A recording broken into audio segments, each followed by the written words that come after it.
You never lose hope. I'm just asking God because they're in the affected area. Tragedy in Florida. A deadly building collapse in the dead of night has first responders racing against the clock. How many people are still missing as heartbroken families wait for good news? Plus, the fest is back. We've got to look at the lineup, plus how people are getting ready for Jazz Fest in the fall. A bipartisan deal reached on infrastructure. I'm Matt Pritchard in Washington with why the fight isn't over just yet. Right now, there is a race to find survivors. You are taking a live look at the 12-story condo that partially collapsed in Surfside, Florida. That's about 13 miles north of Miami. We're going to do our very best to save as many people in that pile of rubble as we possibly can. Right now, rescuers are racing against time. They're using dogs, drones, and listening devices, hoping some of the missing loved ones are still alive in between the collapsed floors of the Champlain Towers complex. Along with the rescue comes the question, how can a building standing for 4 decades suddenly fall? Here's what we know at this hour, all according to NBC News. 1 person is dead, 99 are still missing, 53 have been rescued. Correspondent Mary Maloney is on the ground in Surfside, Florida. This is beyond crazy. You know, this doesn't happen in first world countries. Buildings just don't fall down like this. Rescue crews dig through the rubble and debris of a collapsed condo building, desperately searching for survivors. They're doing everything they can to save lives, and that is ongoing, and they're not going to rest. About 55 units crumbled to the ground without warning around 1:30 Thursday morning. We opened the door, and it was a pile of rubble and dust and smoke billowing around, and I couldn't walk out past my doorway. Everybody was screaming and panicking. Trapped in the debris, a 10-year-old boy. I saw an arm sticking out of the wreckage, and he was screaming, you know, can you see me? He was just screaming, don't leave me, don't leave me, don't leave me. Crews, with the help of Good Samaritans, pulled the boy out from under the wreckage. He's a guardian angel. That's all I can say.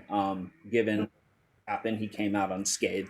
But dozens are still missing, and the time to find survivors may be running out. This is going to be a very difficult rescue for those that are still trapped. As the search continues, so do the questions about how a building standing for 40 years can suddenly fall. Yesterday, the building seemed normal and nothing seemed off. We just don't have any answers right now, but we'll get them. We're going to find out what happened. I'm Mary Maloney reporting. And seeing that collapse brings back painful memories of another deadly building collapse right here in New Orleans that happened almost 2 years ago. The Hard Rock Hotel under construction collapsed the morning of Saturday, October 12, 2019.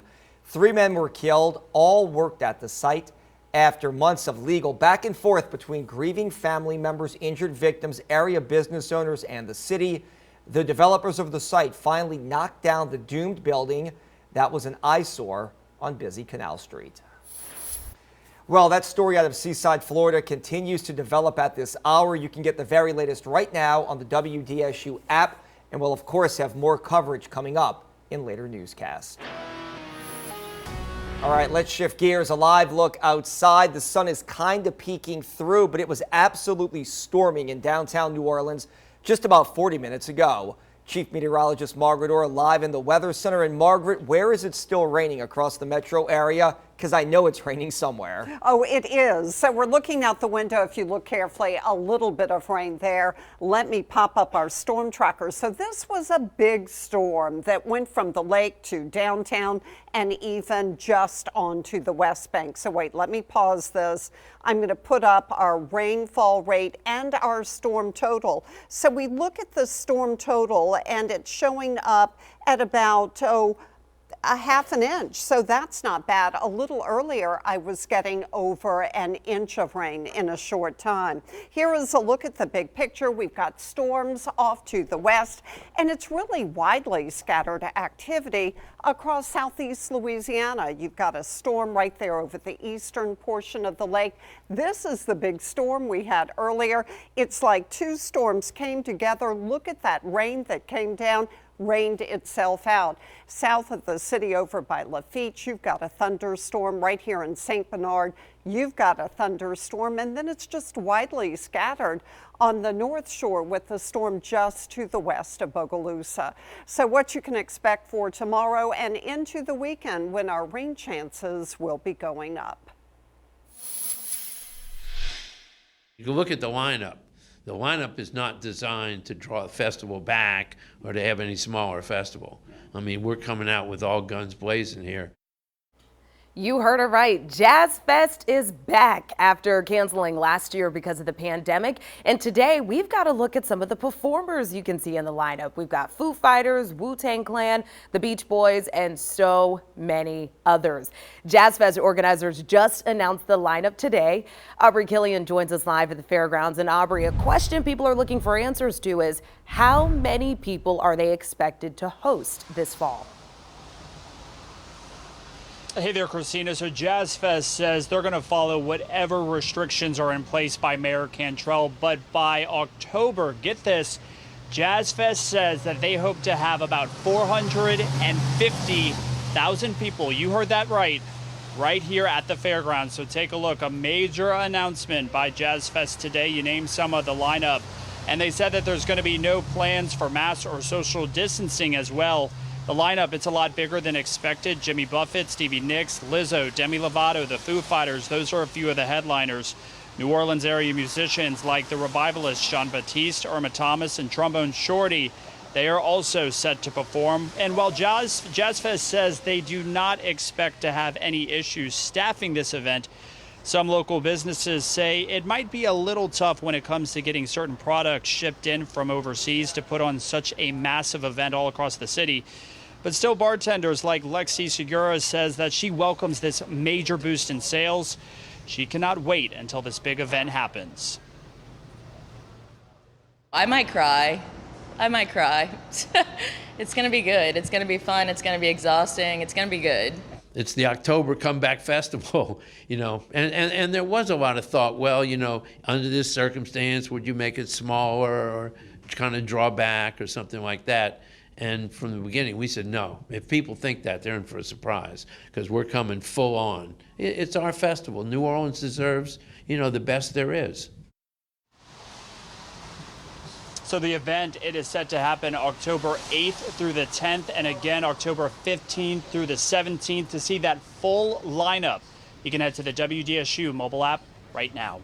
Reporting live, I'm Aubrey Killian, WDSU News.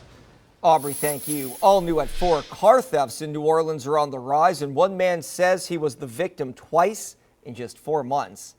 Dennis Tracy had his Yukon stolen from a coffee shop on Harrison Avenue near his home in April.